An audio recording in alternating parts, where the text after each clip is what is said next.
Gurdwara Sisganj Sahib is situated in the Chandni Chowk area of Delhi and is a testament to courage, faith, justice and spirit. It was here on 11 November 1675 that the 9th Sikh Guru Tegh Bahadur was beheaded on the orders of Emperor Aurangzeb. He was hanged for refusing to renounce his faith. Under the cover of darkness, his disciple Laki Shah Vanzara took his body to his house and set the house on fire to prevent his body from being desecrated. Another disciple, Bhai Jaita, took the Guru's severed head to Anandpur Sahib and he was cremated there with great respect. In 1783, the Sikh leader Bagal Singh captured Delhi and built several historic Gurudwaras at the sites of Sikh martyrdom, including Gurdwara Sisganj Sahib. This Gurudwara was built precisely on the spot where he was hanged. The Gurdwara is a beautiful blend of Mughal, Sikh and Rajput architectural styles. The facade and lattice windows of the Gurdwara are made of sandstone and its beautiful domes are gilded with gold. Inside the Darbar Sahib, beneath a grand bronze canopy, sits the Guru Granth Sahib.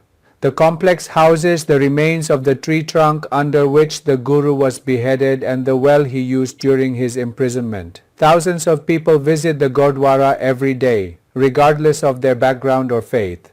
In front of the Gurdwara is the old Kotwali where the Guru and his disciples were tortured. Across the road is the memorial of Bhai Matidas, Bhai Dayaldas and Bhai Satidas who were martyred. Gurudwara Sheesh Ganj Sahib is more than a memorial. It is a living history of religious freedom, sacrifice and the highest values of humanity.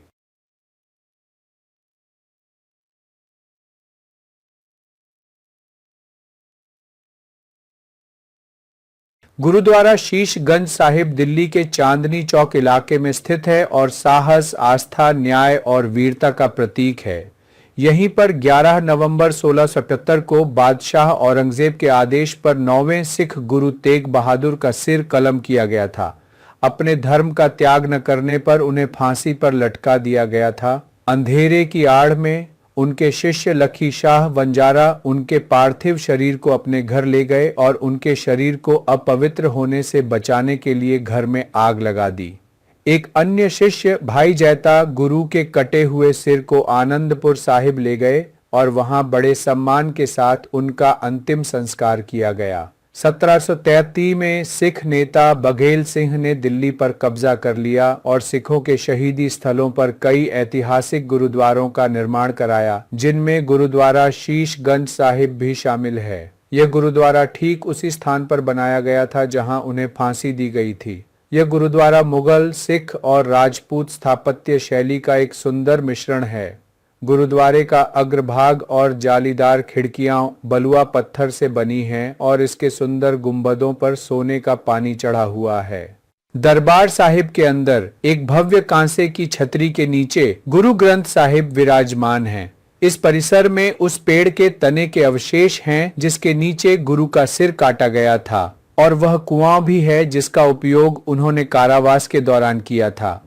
हर दिन हजारों लोग, चाहे उनकी पृष्ठभूमि या आस्था कुछ भी हो, गुरुद्वारे में दर्शन करने आते हैं। गुरुद्वारे के सामने पुरानी कोतवाली है जहां गुरु और उनके शिष्यों को यातनाएं दी गई थीं। सड़क के उस पार भाई मतीदास, भाई दयालदास और भाई सतीदास का स्मारक है जो शहीद हुए थे। गुरुद्वारा शीशगंज साहिब एक स्मारक से कहीं बढ़कर है। यह धार्मिक स्वतंत्रता, बलिदान और मानवता के सर्वोच्च मूल्यों का जीवंत इतिहास है।